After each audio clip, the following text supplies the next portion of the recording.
Assalamualaikum warahmatullahi wabarakatuh. Assalamualaikum warahmatullahi wabarakatuh. Perkenalkan, nama saya Niluputu Anastasia. Nama saya Salma Ayu Amalia. Saya Elsa Delina. Saya berasal dari kelompok 2. Saya dari kelas 02-04 dan pada kesempatan kali ini saya akan membahas materi tentang pengertian data serta pengelompokan data berdasarkan sifat dan juga sumbernya. Data statistik merupakan kumpulan fakta atau angka yang diperoleh dari hasil pengamatan, penelitian, atau pencatatan yang digunakan untuk menggambarkan suatu keadaan ataupun peristiwa. Nah, data statistik ini bisa berupa angka, kategori, ataupun informasi lain yang dapat diolah menjadi suatu kesimpulan.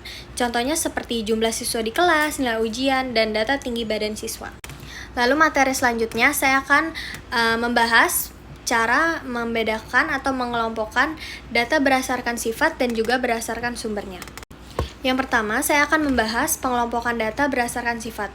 Yang pertama ada data diskrit. Data diskrit ini merupakan data yang dihitung dan tidak dapat dibagi-bagi lagi menjadi bagian-bagian yang kecil. Contohnya jumlah siswa, jumlah kendaraan, jumlah buku, dan jumlah yang lain.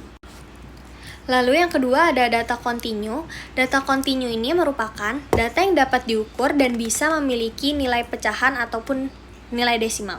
Contohnya seperti tinggi badan, berat badan, ataupun waktu. Lalu yang kedua, saya akan membahas syarat-syarat data yang baik. Jadi sebelum data ini digunakan, data-data ini harus memenuhi syarat-syarat sebagai berikut. Yang pertama tuh harus objektif. Jadi yang dimaksud objektif ini, data harus sesuai fakta dan tidak dipengaruhi oleh pendapat pribadi. Lalu yang kedua, data harus bersifat representatif, yang artinya data tuh harus mewakili keseluruhan populasi, bukan hanya sebagian kecil. Lalu yang ketiga, data harus diambil secara tepat waktu, yang artinya data tuh harus diperoleh pada waktu yang sesuai agar masih bisa relevan untuk digunakan. Lalu yang terakhir, harus bersifat relevan. Jadi data harus sesuai dengan tujuan penelitian atau kebutuhan sang analisis. Materi yang terakhir, saya akan membahas pengelompokan data berdasarkan sumber. Yang pertama ada data intern. Data intern ini merupakan data yang berasal dari dalam suatu organisasi ataupun perusahaan. Contohnya seperti data penjualan perusahaan, data karyawan, ataupun laporan keuangan. Lalu yang kedua, ada data ekstern. Data ekstern ini merupakan kebalikan dari data intern. Jadi data ekstern ini merupakan data yang berasal dari luar organisasi ataupun perusahaan. Contohnya seperti data inflasi dari pemerintah, data jumlah penduduk dari BPS, ataupun data pasar dari lembaga lain. Di sini saya akan menjelaskan tentang penyajian data statistik. Setelah data dikumpulkan, data perlu disajikan agar lebih mudah dipahami dan dianalisis. Penyajian data dapat dilakukan dalam bentuk tabel maupun diagram.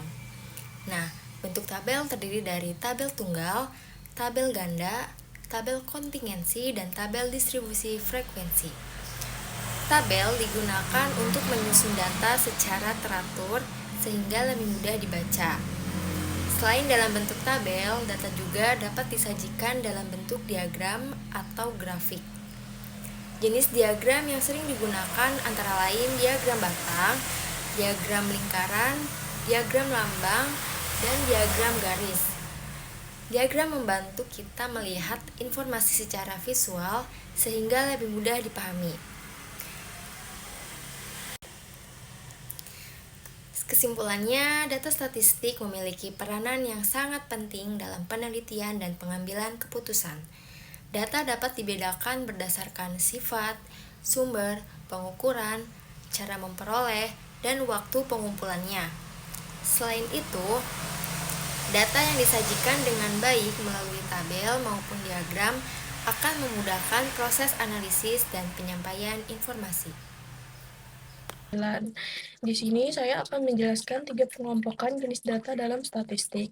Pertama, berdasarkan pengukuran, data dibagi menjadi 4, yaitu nominal hanya untuk label atau kategori, contohnya jenis kelamin. Ordinal memiliki tingkatan atau urutan, contohnya jenjang pendidikan. Interval memiliki jarak yang pasti tapi tidak punya nilai nol mutlak, contohnya suhu udara. Rasio punya jarak dan nilai nolnya mutlak, contohnya berat badan. Kedua, berdasarkan cara memperolehnya, ada 2 jenis, Data primer, data yang kita ambil langsung dari sumbernya seperti lewat kuesioner atau wawancara. Data sekunder, data yang sudah ada dan kita ambil dari pihak lain, contohnya dokumen BPJS atau jurnal ilmiah.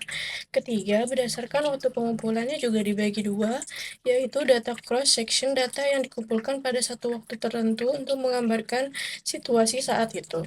Kedua, data time series, data yang dikumpulkan dari waktu ke waktu secara berkala untuk melihat tren perkembangan.